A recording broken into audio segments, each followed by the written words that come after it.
The following program is made possible by the Western Riverside Council of Governments, bringing local government together to strengthen Western Riverside County's voice in our region, our state, and our nation. And by Center for Sustainable Suburban Development, conducting and disseminating research on issues of suburban growth and the impact of this growth on social, environmental, and transport systems. Note the title of the conference, The Future of Cities in Inland Southern California, the Quest for Sustainability. I mean, the objective of this conference is to frame our region's future. The good city is a sustainable city. I think sustainability is most commonly defined by the 3 E's of environment, economy, and equity. Today we're going to go beyond aspirations. This conference will focus on results, on outcomes. Expressed differently is how can cities go green, what tools, funding, and otherwise are available, and what are the measures of success. I think it's noteworthy as the state allocates AB 32 monies, some say now as much as $3 billion to cities and counties. We must increasingly demonstrate that we are sustainable. Again, thank you for coming to this conference today on sustainability in inland Southern California. As a professor, I would point to 3 reading assignments. The first is this book that is here and will be talked about, The Guide to Greening Cities. It is the best book that I've read on how we move again from aspirations to results. There is an important article in Governing Magazine in December 2014 called What Cities Can Really Do About Climate Change. And the third is a chapter in the Municipal Yearbook of 2014 called Advancing Sustainable Communities Through Civic Engagement and Performance Measurement. Now, let's begin with the keynote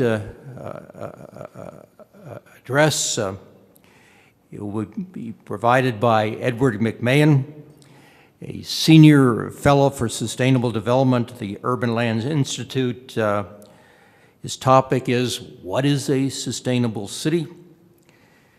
Before joining the Institute in 2004, McMahon spent 14 years as the Vice President Director of Land Use Planning for the Conservation Fund in Arlington County, where he helped protect more than 5 million acres of land of historic or natural significance.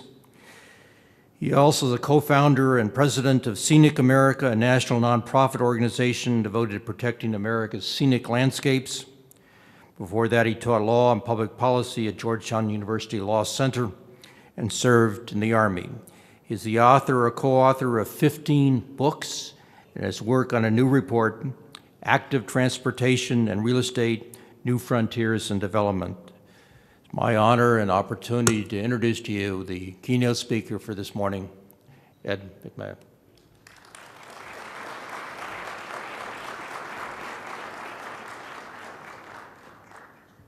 Thank you, Dr. Loveridge. Good morning, ladies and gentlemen. It's great to be in Southern California. It was 12 degrees when I left Washington, D.C. yesterday.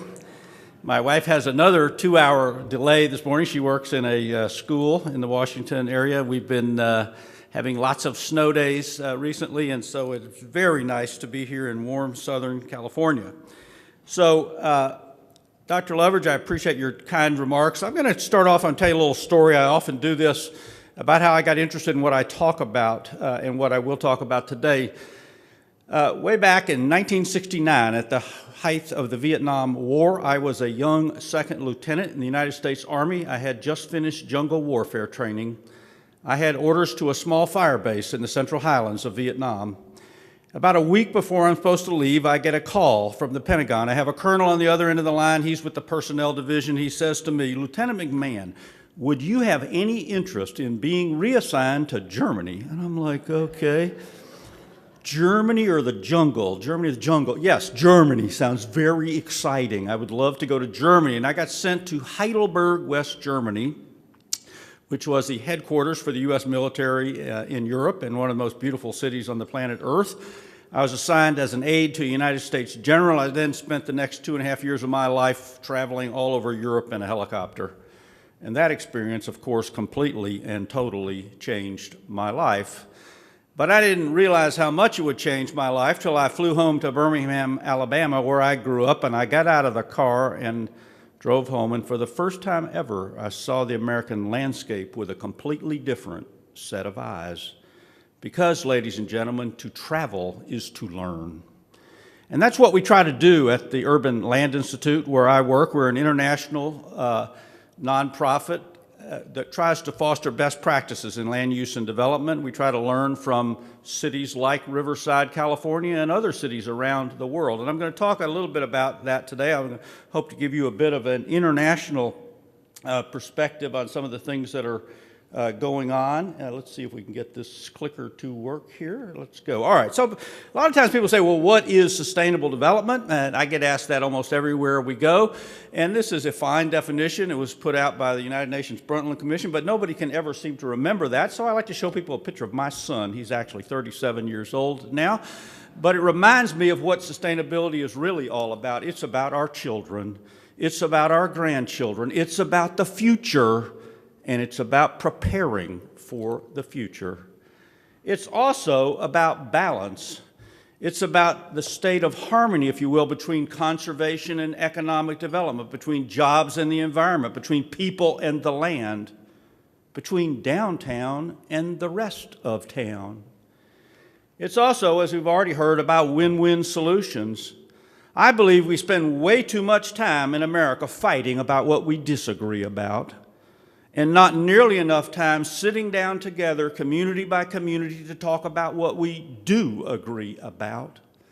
And I think that's one of the advantages of a conference like this. I've figured out that there's one place in America where no one ever listens to anyone else. It's called a public hearing. And so when you sit down together, break bread, share ideas, you learn that you have a lot in common with each other, and we should be focusing on those things that we share and those things that we have in common. Now, I also spend a lot of my time dealing with things like wind turbines and solar energy and green roofs and electric cars, and people think oftentimes this is what sustainability is, and yes, it is part of sustainability, but it is not all of sustainability. In fact, if you look up the definition of the word sustainable in the dictionary, it will tell you sustainable means enduring. Ladies and gentlemen, a sustainable community is a place of enduring value. In ancient Athens, the city leaders there used to take an oath of office to leave that great city not less, but greater, more beautiful, and prosperous than it was left to them. And I believe that's our challenge as well. How do we leave our cities not less, but greater, more beautiful, and prosperous than they were left to us?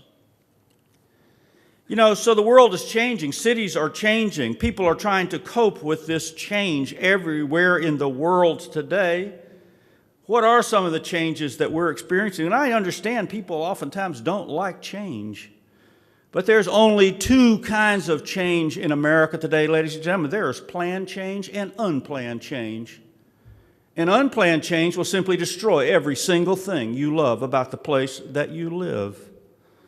So what are some of the changes that you don't really have any control over that will happen to your community whether you like it or not? Well, the national and global economy are changing. Demographics are changing. Technology is changing. Consumer attitudes are changing, transportation options and choices, energy prices and sources. The weather is changing. Are we prepared for those changes? Are we just going to let those changes happen? Let's talk about the economy. We've, of course, seen a huge decrease in manufacturing jobs all over this country in the last 20 years, but we've seen a huge increase in business and professional services, and an even bigger increase in eds and meds, education and healthcare. Today, the largest employer in 62 of the 100 biggest cities in the United States is either a university or a hospital. Birmingham, where I grew up, it was a steel town when I was a kid. Today, the University of Alabama Medical Center is the largest employer in the state of Alabama, just one of the kinds of changes. And you know, some of you have read some of the famous books by Richard Florida, like The Creative Class. He has a new one out. It's called The Great Reset, and he says how we live, work, shop, and move around is going to change. And the communities that embrace the future will prosper. Those that do not will decline. Economic development is changing, ladies and gentlemen. The old model was all about cheap land, cheap gas, low-cost pricing. You know, quality of life really didn't matter. And if you grew up in a state like Alabama, you know what our rural economic development strategy was? It was, let's just widen all the roads. And then we'd line those roads with a bunch of junk.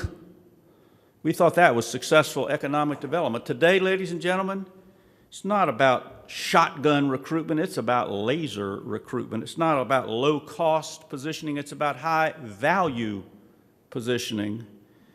You know, it's not about cheap labor, it's about highly trained talents. It's not about what you don't have, it's about what you do have.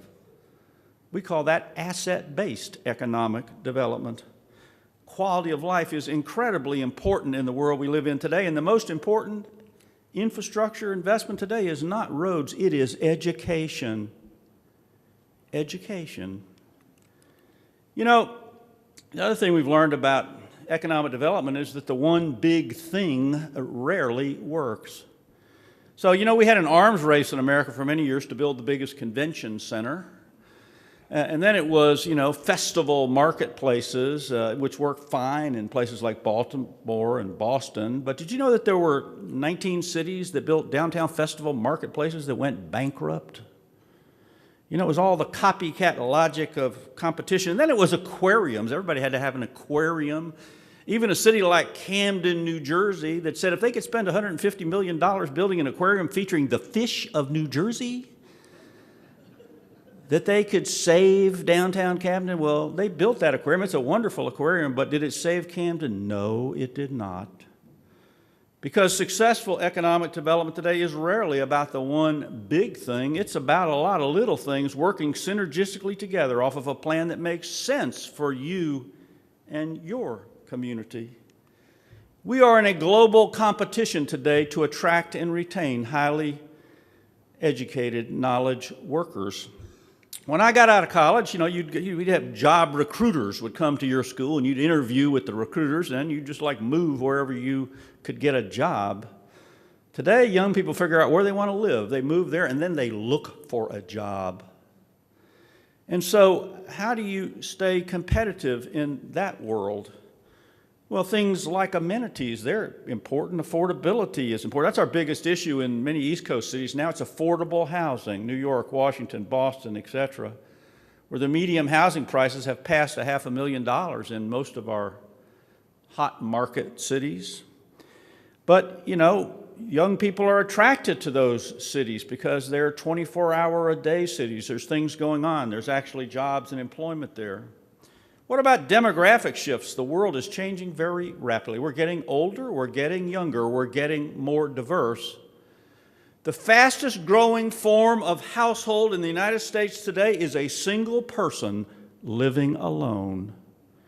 That is 26% of all American households. 26%. You know, 75% of American households have no school-age children. People like me, empty nesters, unrelated singles, retirees, young professionals living together. You know, we built housing for like 40 years in America like every single family was the Waltons, the mom, the dad, the 2 kids, and the dog. Well, that is a minority of American families today. And are our cities prepared? Are they providing housing choices and opportunities for all of those different kinds of families? And what about young people? Well, the largest generation of all time, you know, they're getting married later, if at all. They are postponing home ownership. They own fewer cars and they are driving less. They favor walkable communities, both big cities and smaller kind of hip towns where they can get around in some cases without a car. Doesn't mean they don't need any cars. They just want to live car light, et cetera, et cetera. Technology and globalization, the death of distance. You can do business anywhere in the world today. You know, I'll tell you a little story. There's a guy named Foster Freeze. He was Rick Santorum's largest campaign contributor in the last presidential election. He runs a mutual fund company called the Brandywine Investment Group. It was headquartered in Valley Forge, Pennsylvania for about 40 years. That's a busy suburb of Philadelphia, but he likes to fly fish. So every summer, Foster Freeze would fly out to Jackson Hole, Wyoming to go fly fishing. And then one day, he is stuck in traffic on the Schuylkill Expressway outside of Philadelphia, and all of a sudden a light bulb goes on in his mind. He says, hey, I can run a mutual fund company anywhere in the world. And he picked up his entire company, moved it into downtown Jackson, Wyoming. That's the largest private sector employer in Jackson today. Why is it there? Access to outdoor recreation. Who would have thought that that was an economic development driver in the past? Technology and globalization. Ladies and gentlemen, the weather is changing. Whether you believe in man-made caused climate change or not, it's pretty hard to deny that the weather is changing. This is a new chart from the National Geographic Society that shows a doubling of extreme weather events in the United States over the last 30 years, a doubling of extreme weather events. Give an example here. The utility company in the Washington metropolitan area, Pepco, which for many years told us they could not afford to underground utility wires, last year announced they're going to spend $1 billion to start undergrounding utility wires systematically because they've now figured out they can't afford not to underground utility wires. Because where the storms are coming more often, the power is staying out longer, the economic losses are growing. A sustainable city, ladies and gentlemen, is a resilient city. It is a city that is preparing for the future and the changes that the future will bring. Now, here in California, I know that water is a big issue, but it's a big issue lots of places. And it's, you know, for you, it's too little water. In other places, it's too much water. You know, NOAA just came out with a new study predicting mega droughts of 30 years or longer. Mega droughts, that's a scary word given what we're already experiencing here in the West. Are we ready for that kind of a future?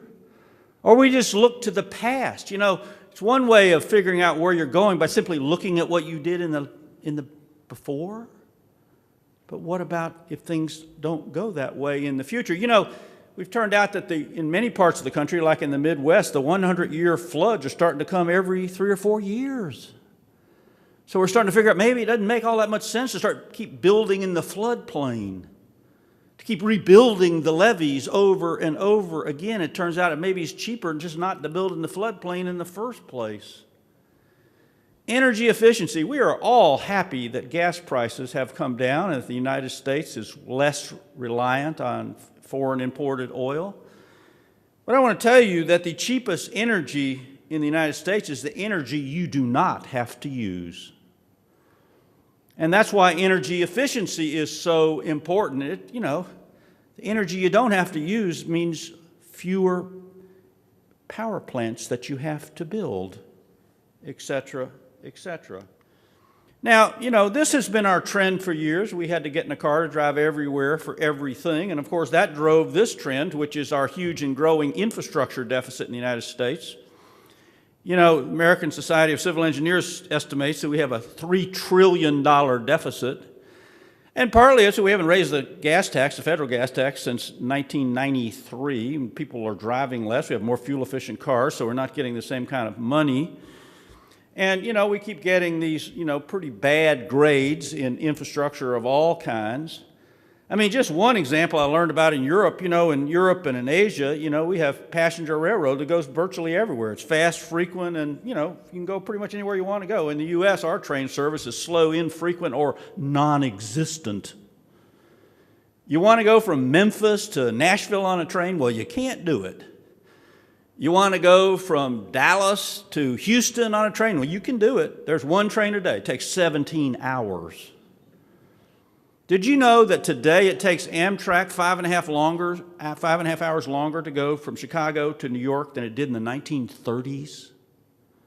You know, we like to sit around and chant in America, we're number one, we're number one. Well, I can tell you that we're not number one in public transportation.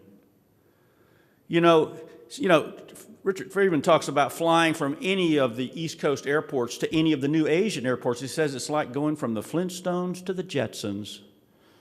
He says if you went to Penn Station in New York and then went to the new Central train station in Berlin, you'd think the Germans won the war. You know, we're simply not investing in the future. You know, we did a study last year and asked real estate investors all over the United States, what were some of the most important factors in determining where would they invest in real estate? They said the quality of infrastructure was the single most important factor affecting where real estate investment will occur. Consumer attitudes are changing. This is a front page story from USA Today. Malls are like totally uncool, say hip teens. Well, what's this reflect? Reflects that the average amount of time that an American has been spending in an enclosed shopping center has been going down for years. People go to buy what they want and they leave, which is one of the reasons why we haven't opened a single new enclosed mall in the United States since 2006. We've closed 10% of all existing malls. 30% of malls are being turned inside out into walkable mixed-use town centers. We've got the highest percentage of vacant retail space in America right now, partly because we were building retail space in the United States for about 30 years, 5 times faster than retail sales. So, it was, you know, you build this strip center, it would cannibalize the next strip center, and so on down the line. Market trends. Well, it turns out the old one-size-fits-all approach to housing development simply doesn't work in a world where we have so many different buyer groups who want different kinds of housing. One of the things we figured out at ULI is we have an oversupply of large lot single-family housing in almost every market in America and an undersupply of everything else. Small lot housing, attached housing, multifamily housing, cottage housing, et cetera, et cetera. We simply oversupplied one thing and undersupplied other things. You know, green. Once skeptics, builders see green in green. This was kind of when I first came to ULI, the president of ULI at that point said to me, Ed, I think that green building is a fad. That's what he said to me. Green building is a fad. Well, let's talk about green building for a few minutes. Let's first talk about what I call the shades of green.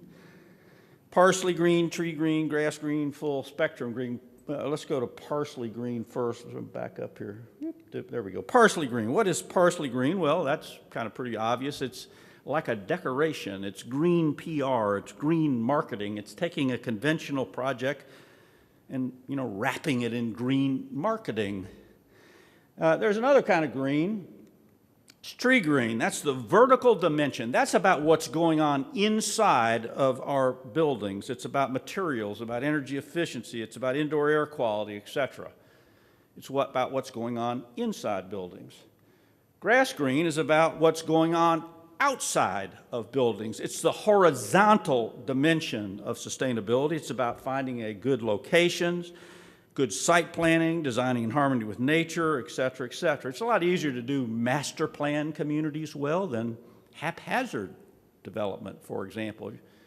You know, would you rather have 5,000 units of new development in a master plan community or 5,000 units of new housing in, you know, 100 house subdivisions somewhere? Full spectrum green, and this is kind of where we're trying to get to. It's really about that intersection of good for business, good for the environment, good for the community. We start thinking about the full range of things like affordability and placemaking and health and community building and green lifestyles and so on and so forth. And, you know, you have many examples. You are a leader here in California, and this is a project that I was pretty impressed by. It's in Poway, about 20 miles north of San Diego. It's the first apartment complex in the United States, 100% powered by solar energy. But it's also adjacent to a transit stop. It's walkable, et cetera, et cetera. It's got the full range of things going on there. But I want to talk about green building for a second and just address that thing that somebody said to me, I said 20 years ago, about, not even that long ago, about green building being a fad. Today, My son is the director of research for the U.S. Green Building Council, so I get all these statistics from him. We have about 62,000 LEED projects. These are commercial projects. This does not include residential projects. We, of course, have other standards. We now have the Living Building Challenge, Sustainable Sites, LEED for Neighborhoods, lots of other things. But let me just give you one idea of how much things are changing in this arena. In the year 2005, we spent $10 billion on green building in the United States. Last year, we spent almost $98 million. It's projected to go to over $200 billion by the year 2020. The U.S. GBC is now certifying almost 2 million square feet of space every single day. Every single day. That's the first LEED Platinum building in the United States. That's the headquarters for the Chesapeake Bay Foundation, but that was an exception when it was built in the year 2000. Now you're seeing green buildings of every single type. Every major office building in New York is a green LEED certified building, every single one. That's the largest LEED building in the United States in Las Vegas. That's the Palazzo Resort and Casino. Things like the Ford Motor Company. Let me get this to change. Can you click that for me? Yeah, the Ford Motor Company, that's the largest green roof in the world. One more for me. It's not changing for some reason. The Washington Nationals baseball stadium. It's a LEED certified stadium. LEED certified McDonald's we have now. Basically LEED buildings are cropping up everywhere you look. And then people say, you changed it again, that the costs are going down. And part of the reason the costs are going around is because experience has gone up. In the year 2000, nationwide, we had 543 LEED certified professionals. Exactly 10 years later, we had 143,000 LEED certified professionals. Today, it's almost 200,000. So the products have gotten better. We got a lot more experience. It used to be people would take a conventional building and then they'd say, now make it green. And yes, that did add costs. Today, people build in green right from the beginning. And because we had a supply-demand imbalance in the past, yes, of course, costs were higher, but today the costs have come down dramatically. It doesn't cost to build a LEED certified building. It costs virtually nothing more than to build a green building today. And then why wouldn't you do that if you'd save on energy and water and carbon and waste costs? And why wouldn't you do it if it added value and building could lease up faster and you'd have lower turnover in your building and you could sell it for more at the end of the day, et cetera, et cetera. I always like to say, how would you like to build the last non-green office building in California? Green has become synonymous with Class A. If you're not building green, you're not building first class. But, going green, we sort of think that's all we have to do is build a green building, but we need to start paying attention to where we are putting these buildings.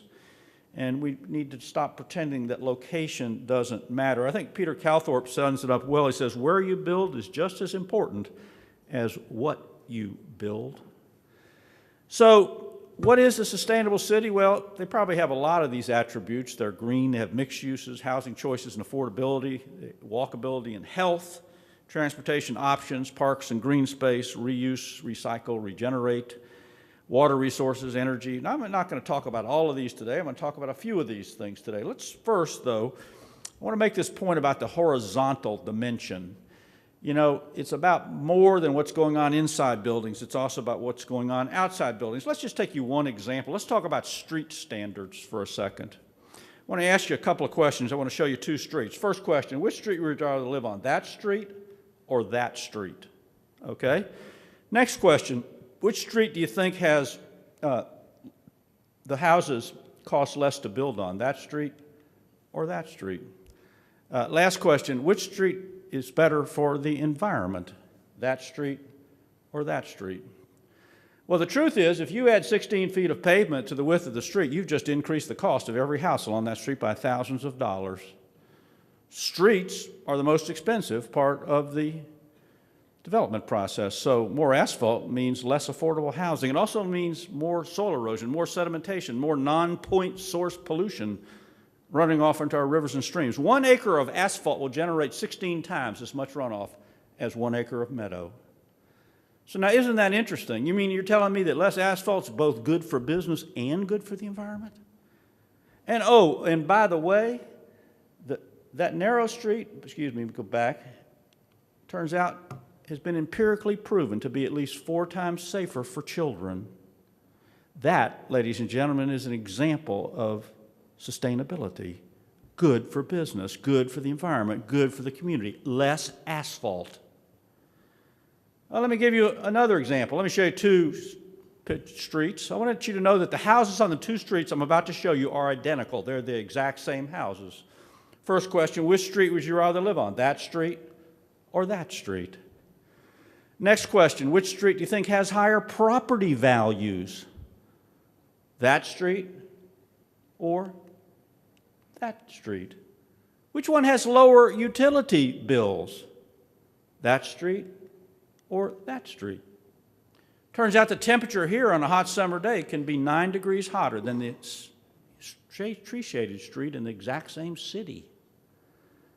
Trees, good for business, good for the environment, good for the community. Hundreds of studies back that up. So let's talk about green space for a second. You know, literally, once again here, there are literally hundreds of studies that show that parks and green space increase the value of adjacent property. We have a new term in the development industry. We call it park-oriented development. You've heard of transit-oriented development? Well, park-oriented development, that's a new term. Trail-oriented development. I'm writing a book about that now, about the impact of bicycling on property values.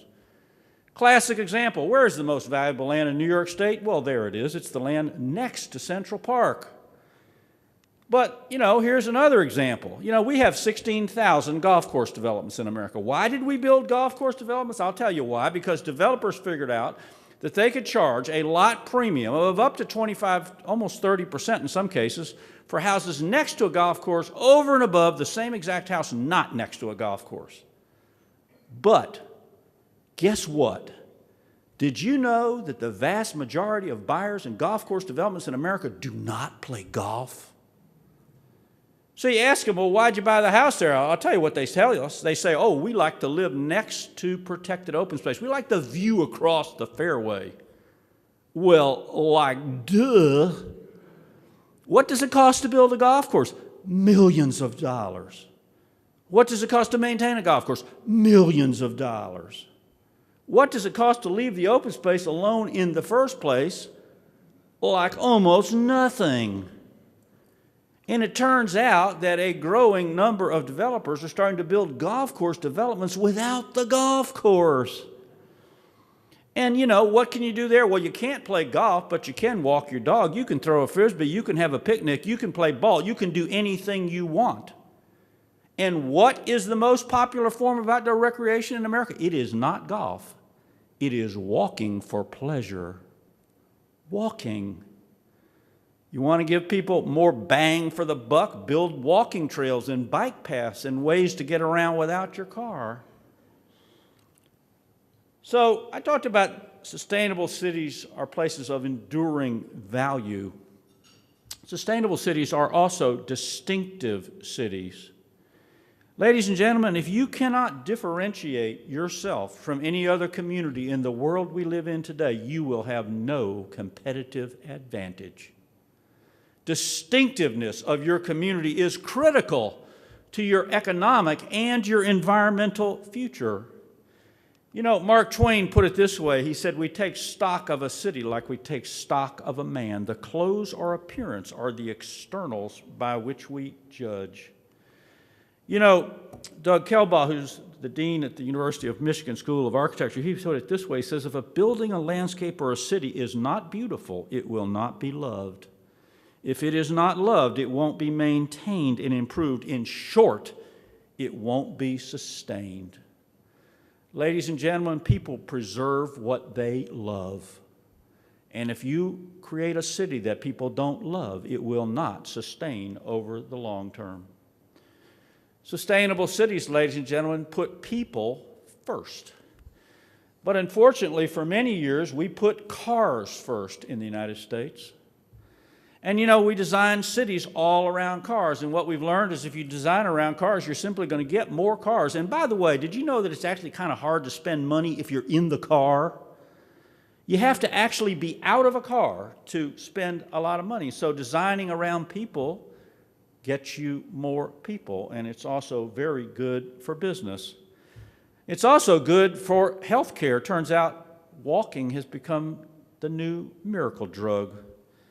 People are actually prescribing today joining a walking club or a jogging club as part of their fitness routines. Doctors are routinely doing this. Turns out that walkability creates value, and there are literally numerous studies now that show that we have a growing demand for walkable places, villages, towns, urban places, etc. And you can create walkability at any scale, from a small town of 1,500 people to a big city of 400,000 people. And, we have this thing called the walk score, and what it finds that for every 1 point increase in walkability, 1 point increase in walk score, that equals, depend on where you are in America, between $600 and $1,000 increase, $3,000 increase in property values. 1 point increase in walkability equates to $3,000 in housing value. We did a study in the Washington metropolitan area where we were looking at walkable places in the suburbs. Turned out that walkable suburbs command premium real estate prices. Reston, Virginia, for example, which is 30 miles out from Washington, gets a real estate premium of 25 to 100% more than Sterling, Virginia, which is also 30 miles out. But Sterling is one of those suburbs where you have to drive everywhere for everything, and it turns out Reston is not. Economic development is really about building places that people want to be. Mixing uses, pretty darn important. We want to meet the AB 235 goals and so on and so forth. We're not going to do it unless we address this issue of the fact that people have to drive everywhere for everything. And the reason we have to drive everywhere for everything is we don't have a choice in most places in America. We just build this, and you have to get in your car, not because you necessarily want to. But what it turns out is that when you live in a walkable mixed-use community, you just naturally drive less. 80% of all trips in a car are not home to work. 80% of trips in a car are like going to the grocery store, taking your kids to a birthday party, doing all kinds of other things. And if you could take fewer trips or shorter trips, you could go a long way to reducing carbon and use of gas and so forth. Here's an example. We did a study comparing two suburbs in Maryland, Bethesda versus Germantown. At lunch hour, 75% of people in Bethesda walk or take transit to run errands, to go to lunch, to go shopping. But in Germantown, 90% of everybody has to get in the car because they don't have a choice of any other way to get around. And that's the advantage of walkable communities. We know how to build them. They reduce driving naturally. They give people choices and options, etc. Ladies and gentlemen, this is the new promised land.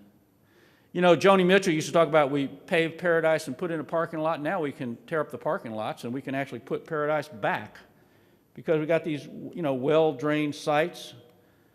We can go from spread out, single-use, drive-only Best Buys to here's another Best Buy in the suburb of St. Louis Park, Minnesota. You say, well, we couldn't do that in a really small town. Well, here's an example in a really small town. This is the new Dairy Queen in Herndon, Virginia. It has a dentist office upstairs. How appropriate. Mixed use doesn't have to be all that difficult. Let me go show you one little example. I was had flown into Bentonville, Arkansas last year, and then I was driving down to Fayetteville, I got off the interstate and I saw this Waffle House, the one you see on the left there. It was right off the interstate. And you've all seen Waffle Houses like that. And then I got into downtown Fayetteville and there was another Waffle House, and that's the one you see there on the right. And I thought that was kind of interesting. I'd never seen a Waffle House with housing on upstairs, and I thought, well, that's kind of interesting. So I went over to the city hall and I said, tell me about that new Waffle House. And they said, oh, that's really interesting. We've already done a study of this. Turns out the downtown Waffle House is making 15% more than the one out on the interstate. But more importantly, it's producing more taxes per acre, more jobs per acre. It has more residents per acre. 74 people live upstairs above the Waffle House downtown. No one lives above the Waffle House out on the interstate. And it turns out that lots of people can actually walk to the downtown Waffle House, like from the University of Arkansas. This, ladies and gentlemen, is why the future belongs to mixed-use development. It's because it is more profitable. It makes more financial sense for both cities and developers. Give me another example. Here's two Barnes & Noble superstores. One is on Rockville Pike. That is the busiest strip in the state of Maryland. That is the single busiest road in the state of Maryland. The second one is in downtown Bethesda, off of Wisconsin Avenue, which is the main street. It's 2 blocks off of that. It's in a development called Bethesda Row. There is no parking in front of this building, none whatsoever. Which one makes more money? The one on the right makes 20% more than the one on the left in the busiest road in the state of Maryland. Well, how does that work? Well, I'll tell you how it works. Look at this.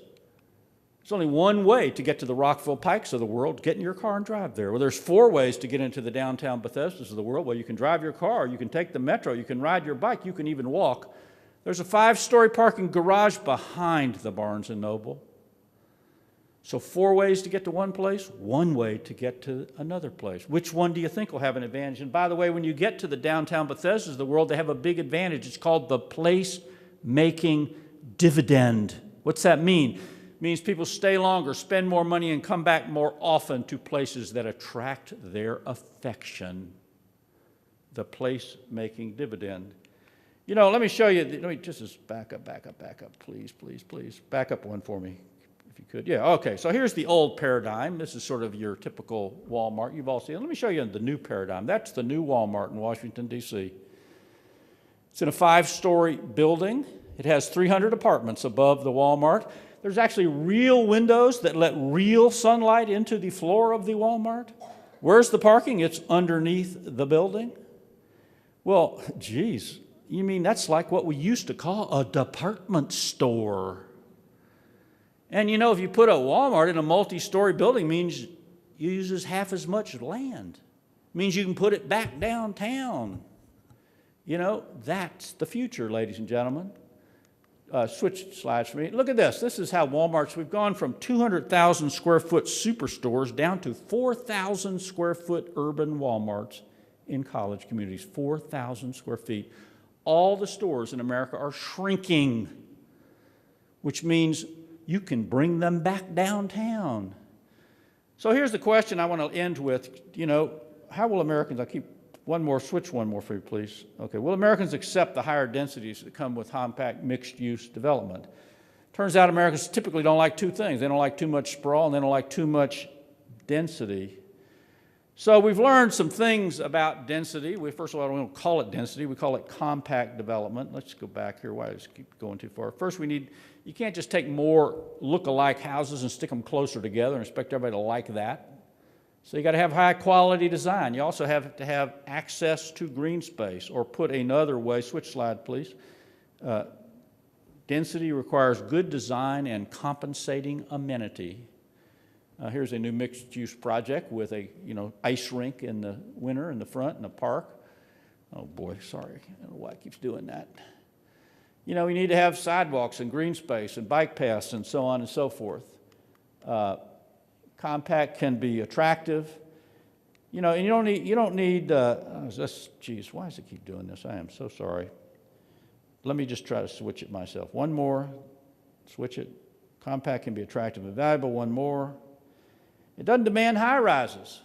Look at this. Look at the density of those high rises on the left, and then look at the density of the French Quarter on the right. Which one you like better? You can have incredible density without high rises. It's all about how you arrange the development on the ground. Here's Sun City, Arizona, 5 units an acre. That's Old Town Alexandria, 18 units an acre. All those houses cost at least $1 million. Why would somebody pay $1 million for a house that was 200 years old and it was only 20 feet wide? Is that because they like to do home repair? No. Because people will pay a lot of money to live in a charming, walkable place. And in fact, the highest priced neighborhoods in many cities are those walkable neighborhoods. And you don't need density everywhere. You only need density a few places. This is Arlington, Virginia. All their density is on top of one street called Wilson Boulevard. They get 75% of all their tax revenue from 10% of their land area. But they have beautiful single-family neighborhoods 3 blocks away. That's the deal. You put a rope around density. And then you green a community while you are growing those communities. There's lots of different ways to green a community. Great parks shape great cities, and great cities have great parks. Great example, Chicago's Millennium Park used to be a rail yard. Now here it is today. Cost a lot of money, but what did it do? Well, it attracts 4 million tourists a year. It's increased the assessed valuation of all the surrounding properties by hundreds of millions of dollars. It's increased hotel, restaurant, and entertainment taxes by $190 million a year. Sustainable cities explore beyond regulation. They use education, incentives, partnerships, and voluntary initiatives, not just regulation. Why do we educate? In order to reduce the need to regulate. Why do we educate? Because people won't embrace what they don't understand. Why do we educate? Because you, the citizens of wherever you live, have a right to choose your future, but to know what the choices are. We need to use carrots, not just sticks, and we've learned a lot about how to do that. So I want to end by just saying we've learned a lot of lessons.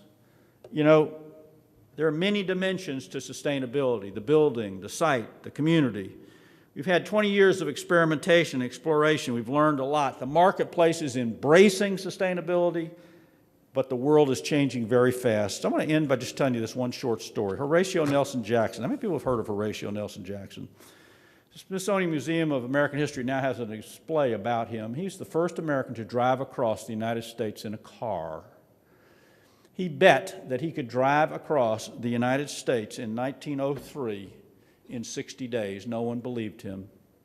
And that was a pretty good bet. Nobody would believe, because in 1903 in the United States, we only had 8,000 cars. We had no gas stations. We had no parking lots. We had no highway departments. We had no paved roads outside of any American city, and horses were the primary mode of transportation in the United States. He did make it across the United States in less than 60 days. But the amazing thing was, he was a harbinger of the future. Exactly 20 years later, there were 10 million cars in the United States. We had 100,000 miles of paved road. Every single state had a state highway department. Gas stations and parking lots had transformed our cities, and horses were a thing of the past. Ladies and gentlemen, we are entering an era where change is coming just as fast. Are we ready for that? Thank you very much for having me here today.